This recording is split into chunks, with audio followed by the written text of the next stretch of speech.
Auzubillahi minash shaitanir rajeem. Bismillahirrahmanirrahim. Assalamu alaikum and hello everyone.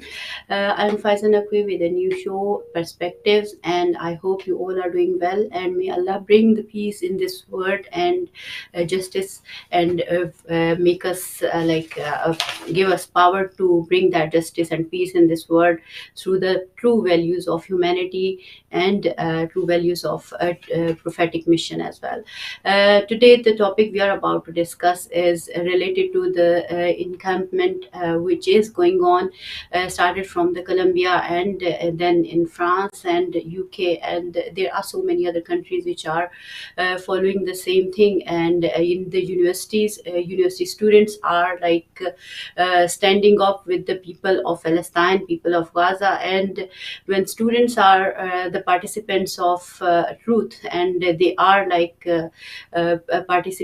participants of a movement, then obviously it has to be a successful movement. And this is something happening around the globe, and we will try to understand, is it going to help the people of Gaza, because apparently it is empowering, and we can see from the videos and the messages coming from the Palestine, and they are saying and they are feeling the power from the people around the globe who are participating in these encampments, from the university students who are standing up for truth, justice, humanity, and they are leaving behind all the other attachment related to color, race, religion, or anything like that. And the only thing they are looking for and they are working for is truth and justice, and they are standing up against the Zionist ideology and the values it is bringing up to this world. And all the people, even they are Muslim, Jews, Hindus, or you can say name any religion, everyone is standing up for this atrocity which is happening in Gaza and the Palestine. So we will talk about it in further depth. Is it helping or it's not helping, or how it is going to change the civilization? Are we going to see a new dawn of new civilization where the people who love truth, justice, and humanity are going to be the a part of that new civilization?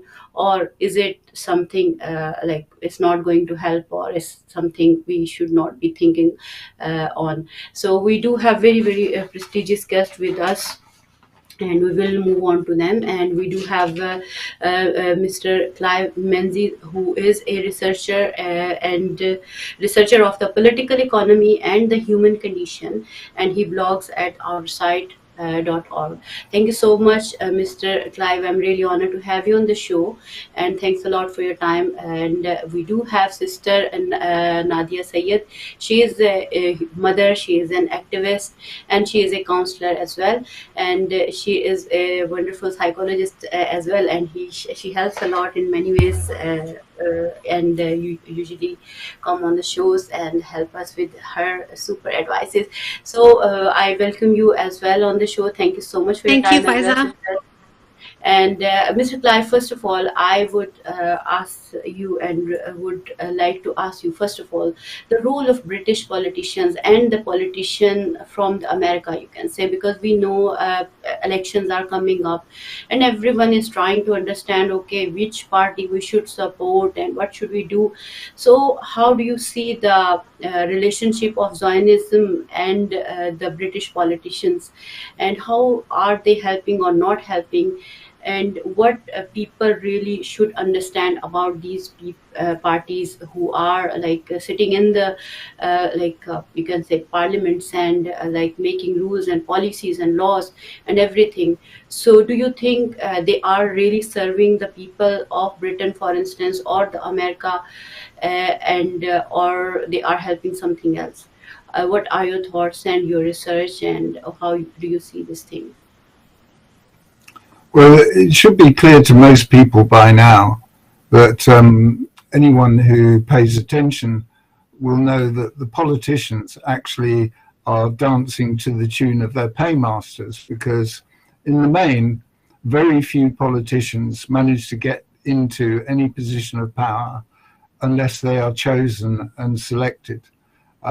So if we talk about, I was reading an article the other day about congressmen who openly admit that without the endorsement of Israel or the ADL, the Anti-Defamation League in the States, or other organizations, if they don't dance to the tune of their paymasters, then they don't succeed. They end up getting Congress or whatever position they're in. It is similar in the UK. Both the Conservative Party and the Labour Party are heavily represented as friends of Israel. There are very few politicians in either party who do not openly subscribe to be a supporter of Israel. And that is because the levers of power, on the last program, I talked about the cults, and I think we need to differentiate between being Jewish and being a member of the cult, because the two are not synonymous. But the cult has infiltrated every organization, and politics is primarily theatre. There was a program in the UK of not many years ago, I think it was by Al Jazeera, called The Lobby, where they secretly filmed various Israeli, you could say, representatives or diplomats, or you could say there were spies, Mossad. You know, the two may be synonymous, but that is not important. But what was really evident was that they were bankrolling, particularly trying to get relatively junior MPs on board before they got anywhere. And one assumes that through various means in the past, that the more senior politicians have already been captured.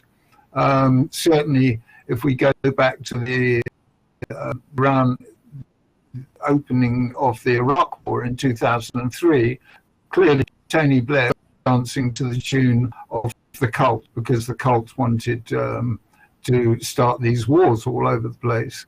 So in terms of political parties, frankly, there is not much point in voting for anyone. I think the strongest message we can send our politicians is not to vote for any of them, because the whole system is corrupt. And to imagine that by voting for, and I'm not saying there aren't honourable people who are attempting to get into office either locally or nationally, who are well motivated and are motivated by their humanitarian instincts, their care for their fellow man. But anyone who's actually going to get anywhere has to very quickly compromise their position. So this system, as I've explained before, is beginning to crumble. And what is happening, particularly in the Middle East, is the death throes of the system. This is desperation. And it is unfortunate, and I'm not saying that one should be complacent, but one needs to recognize that they are desperate, and they are trying to regain control of the narrative. But more and more people are awakening to the narrative. And this is not about, as I said before, being sympathetic with Jews or anything of that nature. This is about being sympathetic with ordinary people, because it's the ordinary people who are suffering, and it is they who matter. And we are being led by fools, fools who are incentivized to act against the interests of humanity. And that's where we are. But the good news is that more and more people are becoming aware, and the structure is beginning to crumble, and a new structure is emerging to take its place. That's awesome. I'll come back to you on some of the points I have got in my mind, because from your previous discussion as well, but I will move on to Sister Nadia.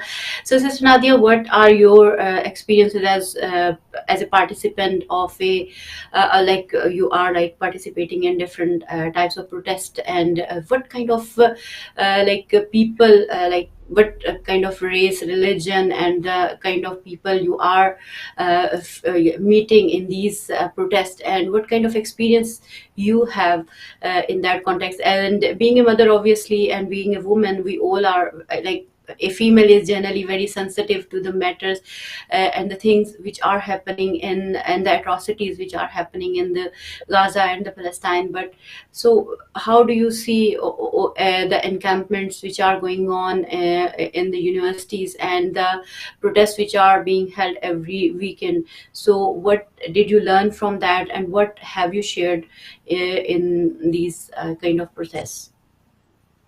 First of all, I would want to address this question as in, how does these protests help me as an individual? How do they help my mental well-being, my emotional well-being? And also, how are these protests making a difference in the world amongst people from different races, ages, gender, and different backgrounds? I think it's very important to address this question in these two perspectives. And also, I want to address one thing here, that we're very, very fortunate to be living in the UK, because despite the political unrest, despite the leaders not truly representing the people of UK, I truly believe we're still very lucky to have the voice to go to these protests every other Sunday. We have local protests, so clearly we have some very good people in power still. Cleve mentioned that there's still some people who have the moral compass that's guiding them to keep morality alive in the society in the UK here. And I truly believe that when I go to these protests, I feel empowered. I feel that I think I'm doing something, whether it's the smallest thing that I can do at this moment in time. I do feel very empowered. Tomorrow, when my children or my grandchildren will tell me, oh, what did you do when this was happening? I can at least, not proudly, but at least I can say I did my part, my minimum part. I went to these protests every other weekend. I was able to create that awareness, which is really important nowadays, and that's what woke up the world. A lot of people ask me, oh, why are you wasting your weekends? What's the point? Nothing's happening. Well, a lot is happening, as we can see. And above all, I always used to think that, the new generation glued to their screens, a lot of people were just writing them off. How will they make a difference? And to these youngsters, whom some have had written off, or they're just glued to the screen, they're in the TikTok making dancing videos. These are the youngsters and young adults who made the difference. TikTok woke up the world. These are the youngsters whom we thought were a gone case, and now these are the very youngsters who are coming out. They have a purpose in life, which is so overwhelming and so heartwarming to see. And it makes me, it reduces me to tears when I go to these protests and see so many Caucasians in London. Last Saturday, the Saturday before that, I saw there was a huge difference, from a shift in the crowds. More and more Caucasians are coming out. More and more non-Muslims are coming out. Just 2 months into the genocide, I attended a protest in London. I saw this Jewish, lady. She was holding a banner saying that Jews against genocide. It was a very big group. So I went up to this lady holding the banner, and I told her that, thank you so much. I was very grateful, at that time that she came, and I told her that I was, very pleased to see them in such a big crowd. She just held on to me. She hugged me, and she was reduced to tears. And I obviously started to, cry, and we hugged each other, and she just told me that I wish one day Muslims and Jews and Christians and atheists, agnostics, we can all live in peace. And at that moment, it was such an empowering moment. I cannot tell you. I wish I had asked her for her number. I wish I had turned around and grabbed her once more before moving out towards my family and friends ahead who had gone ahead. So it's a wake-up call. I think, I know we're seeing the genocide, those horrific atrocities that are being committed against the Gazans, but I truly feel that there's a positive side to this, not in the sense that it's bringing people together. And I always say, I truly believe that it is not the religion which is the problem, it's the followers. Any criminal-minded human being can take out the worst from the best thing that's presented to him or her.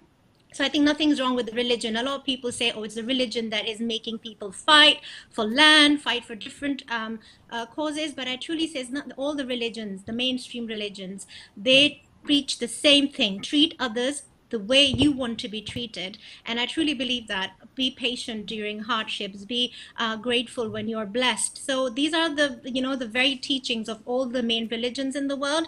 And if you see the 10 Commandments, there is nothing in common with the pro-genocide lobby. Nothing at all. The 10 Commandments are: thou shalt not kill. Thou shalt not kill. Thou shalt not commit adultery. We can see rape.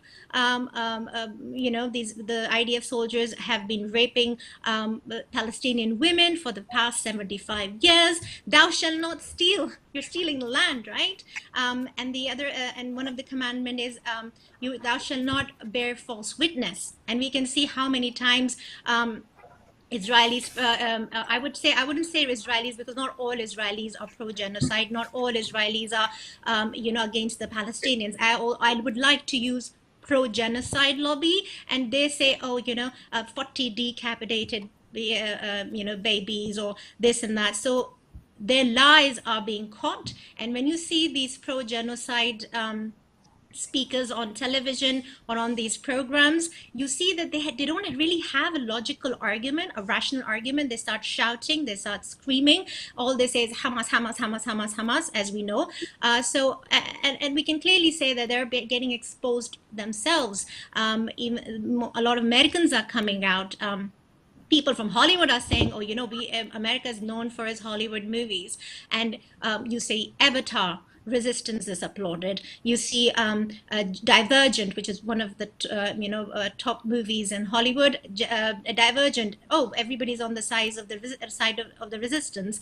You see Hunger Games, on the side of the resistance. What's different about Palestinians? You can clearly see they don't have any army. They're unarmed. They're helpless children, women, as we can see, and they're being slaughtered, brutally murdered. And a lot of people are saying, oh, why are you standing up for the Palestinians so much? Clearly there are other atrocities that are being committed against humanity. Why Palestinians? Well, first of all, it's been happening for 75 years. Yes, we condemn all the atrocities that are being committed against innocent people of the world. But here we have a population under siege for 75 years. It didn't start on the 7th of October, as we all know. And then it's live. In the history of humanity, we have never ever seen a live genocide. So obviously people are waking up. They're afraid for the Palestinians. They're fearful for the Palestinians. And I think it's very empowering right now for the whole world, for different people from different ages, background, beliefs, to come together against this ongoing genocide. Thank you so much, Sister Nadia. Mr. Clive, how do you respond? In your previous comment, we were talking about the system, and in the last program, you discussed something about we should, for instance, we should stop paying taxes when government is not obviously listening to the demands of people, when it is they so-called they call themselves as democratic and liberal and stuff like that, and even then they don't actually perform do what they were supposed to do. So where is the moral, ethical, or legal compass? How do you think this system is collapsing, in which no matter which part of the world we are living in, but apparently if we see closely and rationally, it looks like we are living in a might is right rule, and there are some there is a soft image and there is a harsh image, and soft image is trying to cover up the harsh image which is hidden comparatively, but which is now obviously exposed and revealed through the atrocities going on. So do you think this kind of system, which is holding us back and has created divisions in many ways, is collapsing? Or do you think there is a new civilization coming up? When we look at the for example, these encampments around the globe, where students from all colors, race and religions are standing up for the Israel, and they're not caring about their obviously education or their future jobs and stuff like that, but they are just, what they are caring about is humanity, what they are caring about justice and truth. So how do you think about this shift of civilization? Is it really shifting, or is just something I'm just taking it like that? How do you think, and what are your thoughts on that? This is a very big topic, and it's very complex. But in terms of the research that I've been doing with other people collaboratively, there is a trajectory.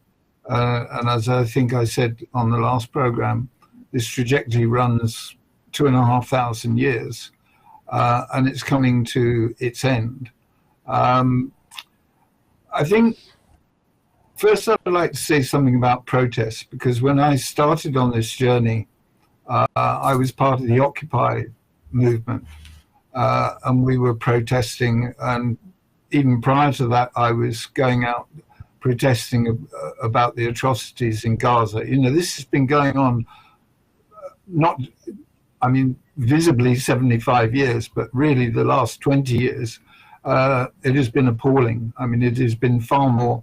There were obviously the false flags of that led to the 7-Day War and all of the atrocities of the NAQVI, but there has been constant sort of incursion into Gaza and the annihilation of Gazans, and we go on protests. And I'm not saying that people shouldn't protest. I think as your other guest said, it is empowering. It is good to communicate with others, and it's good to see evidence that people care.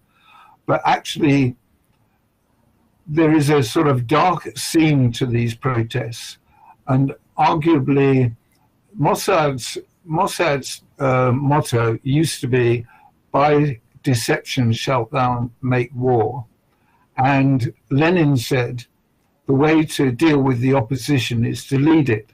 So a lot of these protests, as Occupy was, to a certain extent, as long as we're talking about the protests, people aren't talking about actually what's happening on the ground in Gaza itself, the destruction, the annihilation. And it's a subtle point, and I'm not in any way criticizing people who protest. But I think we need to recognize that protest is not going to change anything, which comes back to the main thrust of your question, which is, are we really seeing a sea change or a paradigm shift the society runs?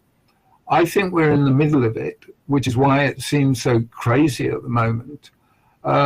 Because when you follow the trajectory, particularly of the last 20 years, building on what happened preceded it in the 20th century, where huge swathes of European population were decimated, as well as other nations. The Chinese suffered huge losses as a result of the policies of Mao Zedong, and Russia similarly suffered huge loss of life. So when one comes to the 21st century, they seem to have accelerated the program. So we've had these constant wars. And I think this war, well, it's not a war. A war involves equal parties. But when you're annihilating helpless civilians who've effectively been in a concentration camp for who knows how long, and when the Israelis withdrew from Gaza, it was obvious that they were creating a concentration camp. This has gone on for a long time, but we're now in the end game, if you like. And the fact that people are recognizing more and more the reality of what's happening there. Because if I think back to my relative youth, when the 7-Day War took place in 1967, the narrative that I believed, because I got my information through the television and newspapers, was that poor little Israel was being attacked by all these nasty Arab countries all around them, whereas the reality is that the cult has been operating through Israel, which is very much a fiefdom of the cult, in order to create Greater Israel. That has been the plan for a long time. And we also mustn't forget that there is control of the media all over the world, and that's social media as well as mainstream media. And it's how a lot of these narratives, so when people are unsympathetic or questioning why there is sympathy for the Palestinians, that has a lot to do with the control of the media, because those who don't actually look for themselves aren't being given the full story. I'm sure that your average man in the street still believes that October 7th was perpetuated by Hamas, whereas it was most likely a false flag, as it invariably is when it comes to what the breaking of ceasefires and what have you in Palestine and the region in general. So I think I can't actually give any assurance as to how this is going to play out, but it just seems to me that from a spiritual and from an economic and from an ideological point of view, the world is changing. The ideology of destruction, which has been what we've been living under for 2,500 years, coming to an end. But it's also inevitable that the end of that era is going to be very messy as the new emerges. I mean, in nature, death always precedes new life, and I'm afraid we're seeing a lot of death, but new life is also coming through. So in broad terms, I feel optimistic, but I feel very split, if you like, or distressed that people have to go through so much suffering. But it is the case that the system itself is corrupt. If we really want to accelerate the change, we have to create our own alternatives to what the system is providing. Because trying to engineer change of a system from within that is inherently corrupt is just impossible. It's not going to happen. It's a new system which is going to replace it. And that's what we need to focus on. But of course, everybody is reliant on the current structures in order to survive. So we have to find ways of surviving without the system. And that means, as your other guest said, looking after each other. It's, love thy neighbor as thyself is the underlying tenet. That's what the universe runs on. The universe runs on love, not on hate or fear, which is what we've been led to experience over the last 2,500 years. But we don't need to live. We can look after each other irrespective of race, color, creed, religion, etc. And religions have been infiltrated. They are used in order to create conflict. And I think it's up to ordinary Muslims, Christians, Jews to recognize that and realize that there is a higher law, which is to do love thy neighbor, and the universe runs on love. Thank you so much, Mr. Clive. And we do have a very prestigious guest with us, Mr. J. Michael Springman. I hope I'm pronouncing right. And if there is any mistake, I do apologize for that. He is an attorney and author, political commentator, and former US diplomat.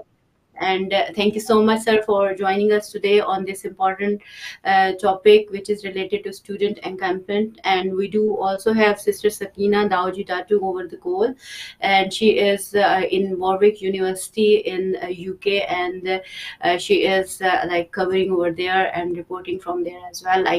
She is anchor and reporter and a broadcaster as well, and journalist writer. So thank you so much, both of you as well, for joining us in the middle of the show. Thanks a lot, sir. Michael, what are your experiences, which is going on, whatever is going on in America regarding student encampment, and how do you see the policy of United States government? Does it support the Zionist ideology, or how much like it is helping them.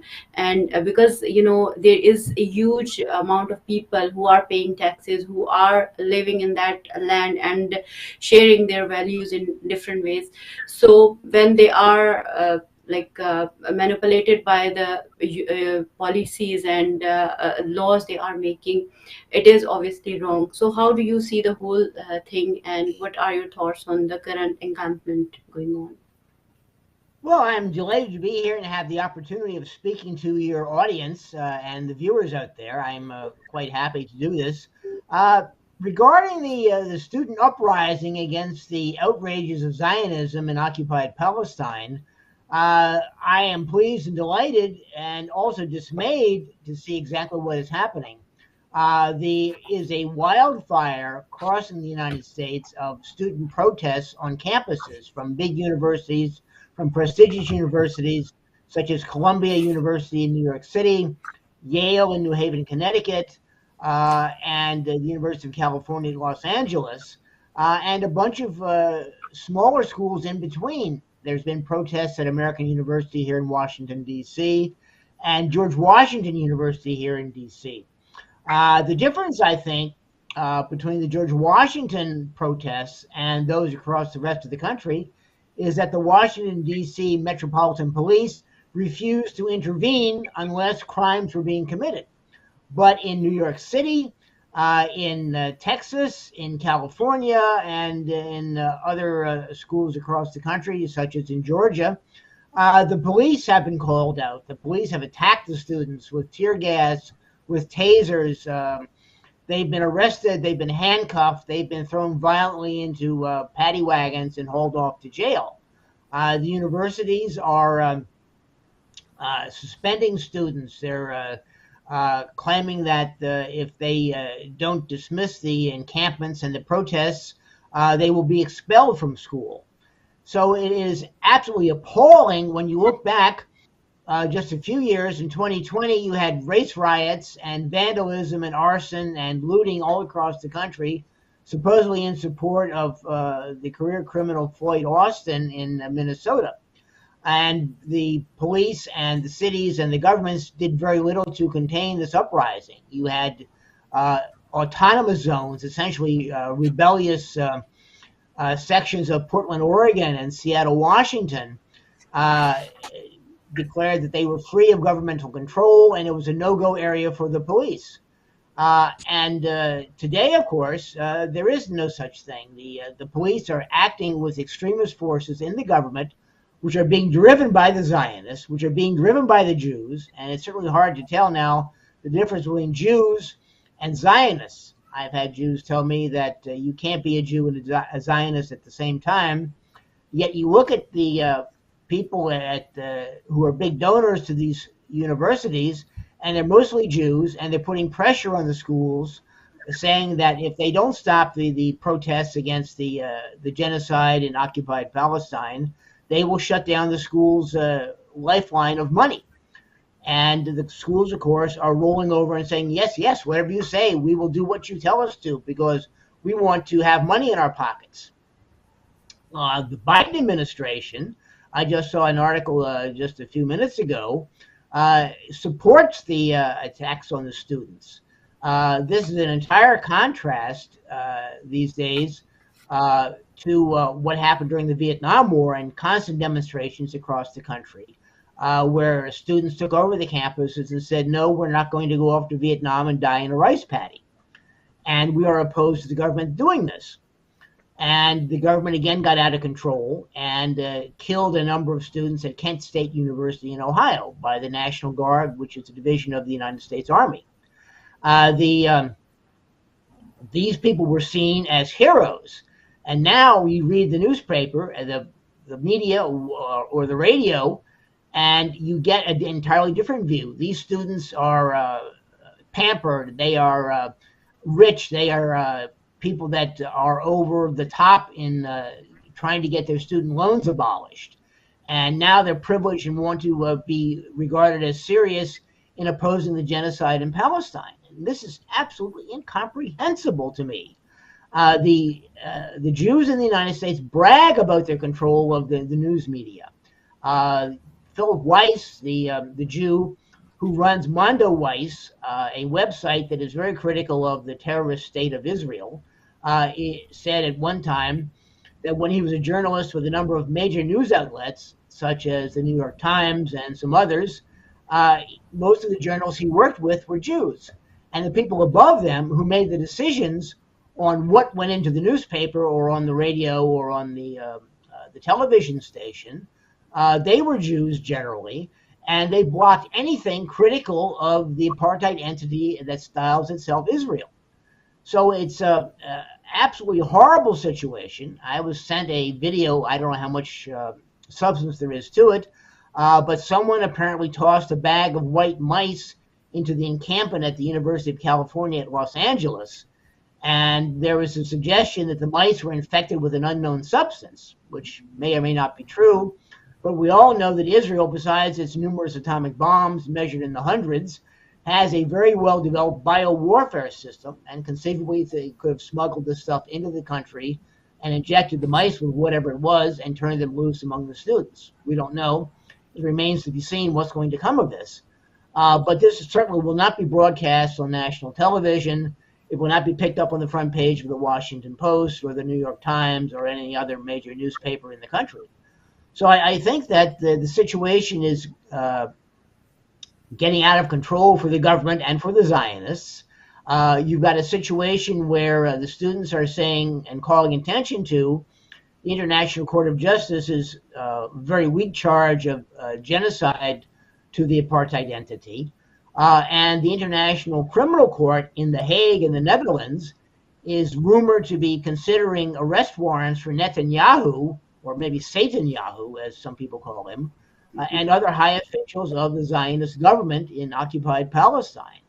So that remains to be seen what will come of this. The International Court of Justice has apparently rejected Nicaragua's claim that Germany is participating in the genocide by arming the Zionist entity, which I think is a horrible thing, that the Germans do it after their experience with the Nazis and the Jews, and that the court dismissed the charges because they're very clear.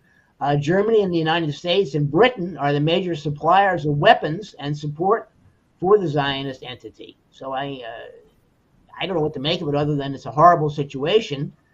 And I fully hope that the students, when they go home from classes this summer, well, really not this summer, this late spring, in about a month or so, they will ignite small fires in their hometowns across the country.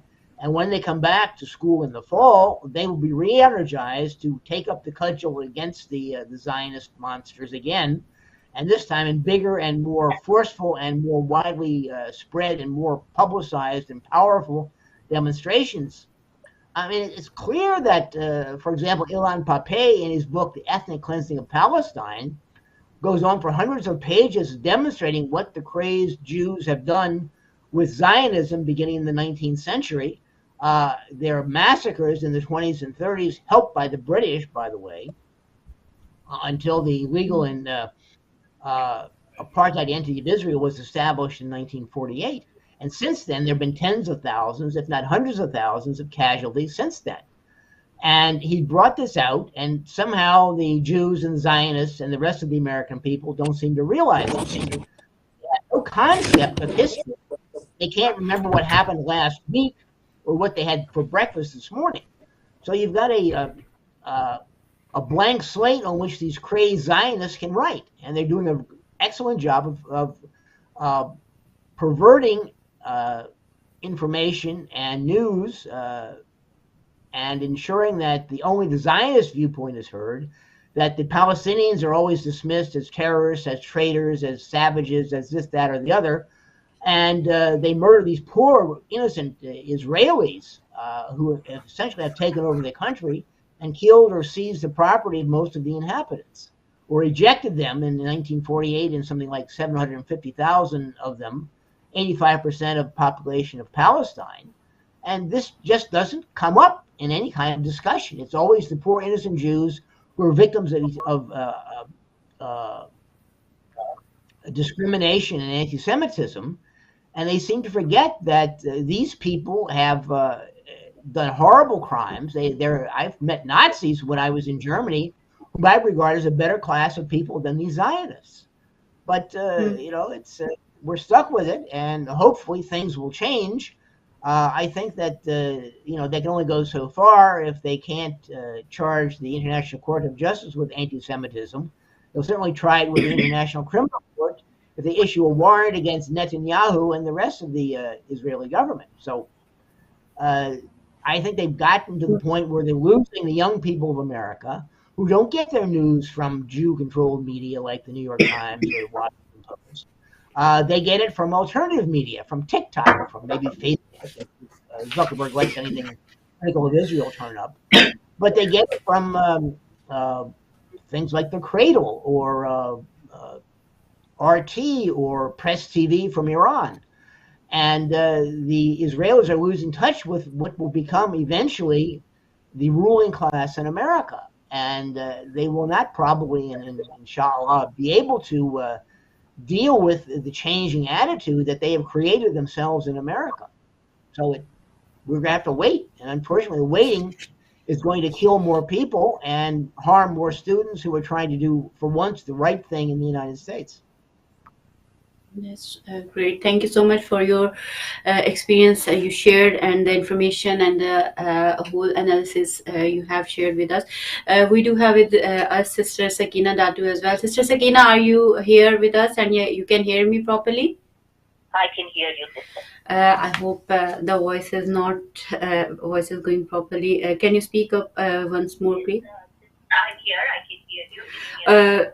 Sister, would you like to share your experience as you are at Warwick University and what's going on there, and what are your thoughts and experiences about the ongoing encampment of the students within the UK, and what is your opinion, whatever our prestigious guest has shared with us right now?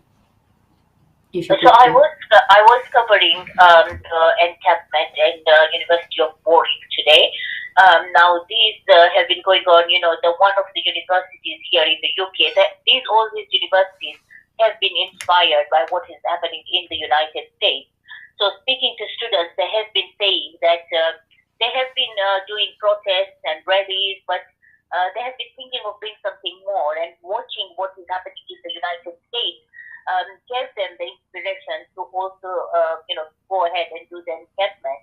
So the University of York, for example, has actually already been successful. They wanted their university to divest from Israel, and they have been successful. So any links that the University of York had with Israel has now been successfully, curtailed. We have also seen, apart from Warwick, we have seen encampment in Edinburgh, in Scotland, and we've also seen some actions and protests at UCL here in London. The bottom line that all these university students are saying is there is a total of £420 million that goes to universities which are related to companies with ties to Israel. So in Warwick, for example, in particular, they were talking about Rolls-Royce and BAE, who are funding some of the research and have got collaborations with the university. So they have three demands. The students are asking mainly for three things. They first of all want the university to divest, to have nothing to do with companies that have links with Israel. The second thing they are demanding is a complete and immediate ceasefire in Palestine. And the third thing they're asking for is to rebuild in solidarity with the universities in Gaza, in Palestine. As we know, there are no universities left now. Everything has been bombarded. So there are no universities in Gaza. So they are asking for rebuilding of the universities back in Palestine. These are the main issues they are pushing for. I mean, in my experience, I find this really a step in the right direction. If you look at historical context, student protests have led to really great results. If you look at Vietnam War, if you look at the issue of apartheid in South Africa, student movements actually led these revolutions. And so I think we are in the stage which is very, very hopeful when we see the United States, and this is happening not only in UK, we can see this happening in France, it's catching up in the rest of the European countries. My prediction is this is going to grow further. We do need to see the same movement happening in Middle Eastern countries, as we are quite well aware that people in the Middle East have got a very close link with Palestinians. They feel for the people, however, their leadership is basically puppets of the United States. And so they are not doing anything in support of their brothers and sisters in Palestine. Therefore, I think these students, should emulate, students in the Middle East should emulate what we are seeing in the West and pressure their own government to ensure that, the student movement comes together around the world. I actually, after watching the genocide for over 6 months and feeling the pain of it, for the first time, I'm seeing real hope. I'm finding that there is an inspiration in what these students are trying to achieve. Thank you so much, Sister Sakina, for sharing your experience, and you shared the demands students do have in their protest, and they are sharing the message of solidarity and love with the people of Palestine. Thanks a lot for being with us on the show. I'm really grateful for your time and participation. Thank you. I'll move on to our other guests. So, Sister Nadia, you have heard the discussion. Sister Sakina has shared some demands, and you have seen what she has said, and our other prestigious guest has shared some valuable insight as well. So, how do you analyze these things? Don't you think apparently looks like there is kind of fight or conflict or is real war between two ideologies, which one is supporting what we call a Zionist, either it's the Jewish Zionist or the Muslim Zionist or any Zionist who share the same values. Other day I was watching a talk show, and there was a Muslim, and he was supporting the crimes of Israel, and which is like whatever is happening in the Gaza, and he was saying this is not the true. I mean, he was sharing some facts like that which were like not true in real sense, and it was really strange for me as well, like how he was supporting these things. So how do you see the psychology of these people which is supporting the oppression and the suppression and the twisting the facts and saying in a clear daylight you call it a night, the kind of situation. So what kind of psyche do you see in these people attached to the Zionist ideology? So how do you overall analyze and conclude, because we are just heading towards the end of the show, so I would suggest if you can conclude in 2-3 minutes so that I can take the opinion from our guests as well. Sure. As we can say, a lot of hypocrisy and double standards are at play, and they're using religion to, divide people. Divide and conquer is very prevalent. And like I said earlier on, I don't believe in using, Jews or Muslims. I'd like to use the word Zionists or pro-genocide lobby, only because most of the Jews that I know, they go to protests, and I'm involved in an interfaith program in my local community. And I've met Jews, and so far I have not met any Jew who supports this genocide. So I do believe that we have to be very careful when we're using just Jews, or maybe Jewish Zionists is a better term for them. Like I said, all religions teach one thing, that treat others the way you want to be treated, and that's how I end. Like Cleve said, that love is what will keep us going, and there is a lot of hope. We see these, the younger generation, like I said, who we had written off as glued to the screens and making dancing videos. They're the ones who primarily woke up the world through TikTok and, like I said, the encampments and coming out on the streets. And I do believe protests have a lot of power. My local lady at the salon, she approached me and she said, my cousins, she's Caucasian, and she said my cousins were talking about these crowds in London. Can you tell me a bit more about it? And literally, that was my my golden moment to teach her, and she was totally appalled. And the next thing I knew, she was doing a lot of research, and there you have it. She knows, like you said, people are divided with a moral clarity. Gaza is giving all of us a very strong moral clarity. Are you with them, or are you with them and you're against? But it is really very clear. And I was just one more point I'll say, that Mahsa Amini, the Iranian lady who was apparently she died. And what happened was very reprehensible. It was tragedy. But then again, the entire Western media was sympathizing with that one woman, and the whole Western media woke up, and every talk show was about how could they do that to that poor woman. And that one woman was making headlines all throughout the West. And those people who are saying, oh, I don't know about the numbers, not sure, they should really look at this, that you woke up and you were screaming and shouting on these shows about the Iranian lady Mahsa Amini who died, and we're not even sure whether she had some pre-medical conditions and we have a video where she collapsed. So we have to be really very, very clever now, because we know what's going on. These people are saying, oh, we're not sure about the numbers, but clearly you've seen the videos, the concrete evidence of all these Palestinians being brutally murdered. Oh, but there are not that many. What happened when you were screaming and shouting at the top of your lungs when one woman was killed tragically? So I think we all know what's going on. And like I said, love is the answer. And we have to be very, very careful. I forgot, it was Malcolm X who said that we have to be very careful, because the newspapers can make the oppressors look like the victims, and the victims can be made to look like the oppressors. And that's how I'll conclude this.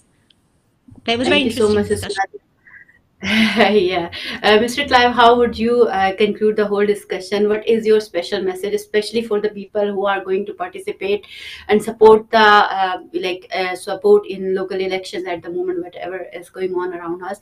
So how would you what message would you like to do to share in a conclusion? You have 2-3 minutes or 4, you can say. The first thing I'd like to say is that if we look at South Africa, it was given political independence, but it was given economic independence. And to a certain extent, it's cosmetic. Ordinary people of South Africa are in no better position than they were pre the abolition of apartheid. They may have more dignity, but in terms of the economic and the realities of living, not a great deal has changed. Which really is my main point. We live on a human farm. This is a system that farms humans. It farms our resources, it farms energy, it farms every aspect of our life. And economically, it has penetrated more and more of our lives, as we have to pay for things that one never would have dreamed of paying for. Frank Zappa in the 1960s, that will continue as long as it is profitable. The thing is, it is no longer profitable, and we're now seeing the reality of the walls when the trappings of democracy are stripped away. Good news is that the system cannot prevail. Universally, it cannot prevail. Economically, it cannot prevail. They want to try and finesse their way to economic disaster. We had the wake-up call in 2008, and we're in the midst of a slow-motion train crash. But my sense is that what is emerging, both from a grassroots and a natural level, will actually through all this. That's not to say it's not going to be pain transition, but what lies beyond is a much better society that is built on universal values rather than hate and fear. That's cool. Thank you so much, Mr. Clive. How would you conclude, Mr. Michael? What are your final thoughts on the whole discussion, and what kind of message would you like to share with the people who are watching you? Well, my belief and my message and my advice is to anyone who is a voter in any country that supports the Zionist entity that styles itself Israel is to start asking hard questions of people running for political office. Do you support murder, war crimes, and human rights violations? Do you support genocide? Do you support theft of property? Do you support the idea of one religious group can invade a country and seize it, cast out its population, and then demand that anyone who opposes them is an extremist, is an outraged enemy of the world, is a horrible citizen, is a anti-Semite, even though the Semites of the Zionist entity are persecuting the Zionists who are Arabs in the region and elsewhere in the world at the same time. It's simply ask them to think for a change, not to accept the nonsense that the Israelis put out there, Hezbollah. They're explaining their propaganda, and simply say, we want the truth. We want you to look at the truth. Here it is. This is what's happening. See the students marching. See the students in their encampment. See the students seizing their university property, and say, are they doing this for fun? They have exams coming up. They have graduations coming up. They are trying to bring to your attention and get you to focus on what's really happening in the world. That's what people need to do. That's very nice message you all have shared. I'm really honored to have you all on the show. Thank you so much, Sir Clive Menzies and Sir J. Michael Springman and Sister Nadia. And we had Sister Sakina Dawjidatu with us as well. So thanks a lot for your contribution, help, and time, and sharing your precious opinion with us. I'm really honored to have you all on the show.